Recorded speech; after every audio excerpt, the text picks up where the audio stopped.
বাঘাতঙ্ক কিছুতেই পিছু ছাড়ছে না বাঁকুড়ার জঙ্গলমহলের মানুষের। বৃহস্পতিবার রানীবাঁধের ডুবখানা গ্রামের এক মহিলা বাঘের মুখোমুখি হন ও বাড়ি ফিরে অজ্ঞান হয়ে যান বলে দাবি করা হয়েছে। গ্রামবাসীদের সূত্রে খবর, রানীবাঁধের ডুবখানা গ্রামের এক মহিলা প্রকৃতির ডাকে সাড়া দিতে জঙ্গলে যান। সেখানেই তিনি বাঘের মুখোমুখি হন। কোনো রকমে বাড়ি ফিরে তিনি আতঙ্কে অজ্ঞান হয়ে যান। পরে বন দপ্তরের তরফে তাকে স্থানীয় হাসপাতালে নিয়ে যাওয়া হয়। যদিও প্রাথমিক চিকিৎসার পর তাকে ছেড়ে দেওয়া হয় বলেই জানানো হয়েছে। শুনলাম বলতে আমাদের একজন বৌমা আর কি, রাধিকা মান্ডি, সে পায়খানা বা বাথরুম গেছিল, সেই অবস্থায় বাঘটিকে পায় আর কি। দিয়ে বাঘটি পাওয়ার পর সে ছুটেছে বাঘ দেখে আর কি। ছুটার পর সে পড়ে যায় আর কি। ঠিক জ্ঞান সম্পূর্ণ হারায় নাই, তবে পড়ে গেছে। পড়ে যাওয়ার পর ওখান থেকেই হয়তো খুব ডাকাডাকি করছিল। আমরা একটু দূরে আর কি, বুঝতে পারি না বা শুনতেই পারি না। তারপর ঘুরে আবার উঠে আবার ছুটে এসে সে কিছুক্ষণ জ্ঞান হারায়। জ্ঞান হারার পর কিছুটা জ্ঞান ফেরার পর সে আবার আমাদেরকে বলার পর ডিপার্টমেন্টের লোক ওনারা ডিউটির থেকে ঘুরছিলেন, তখন আমাদের গ্রামে অনেক লোক বেরিয়ে গেছে। সেই লোক দেখে ওনারা কিছুটা বুঝতে পারলেন ব্যাপারটা ওনাদের মুখ থেকে।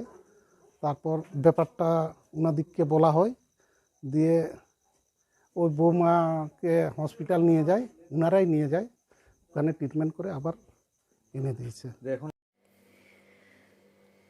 রাধিকা মান্ডি নামে ওই মহিলার দাবি, একদম কাছ থেকে বাঘ দেখেই ভয় পেয়ে গেছিলাম। এখনো আতঙ্কে তিনি রয়েছেন বলে জানান। আমি বাড়ির উপর থেকে গিয়েছিলাম, তারপরে দেখতে পেয়েছে। কি দেখলেন? বাঘ। একদম বাঘই দেখলেন? বাঘই দেখেছি। কি রঙের দেখলেন? হলুদ হলুদ ডোরাকাটা? ডোরাকাটা হলুদ, মানে লম্বা ছিল না পড়ে। কি করছিল বাঘ?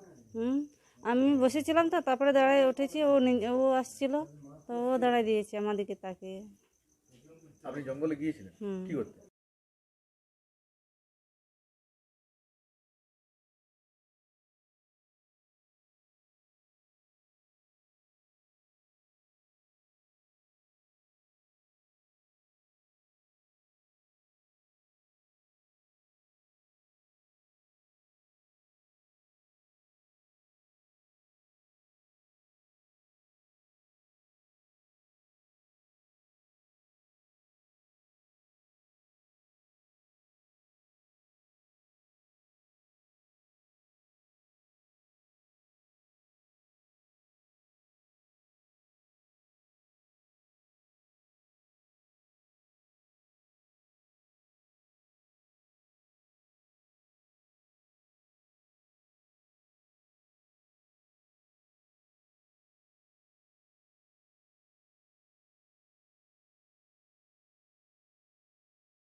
সর্বশেষ পাওয়া খবরে বন দপ্তরের তরফে রানীবাঁধের জঙ্গল লাগোয়া সুতান, খাতাম, ডুবুখানা, গোয়ালমুড়ি সহ অন্যান্য গ্রামগুলিতে সতর্কতামূলক প্রচার চালাচ্ছে বন দপ্তর।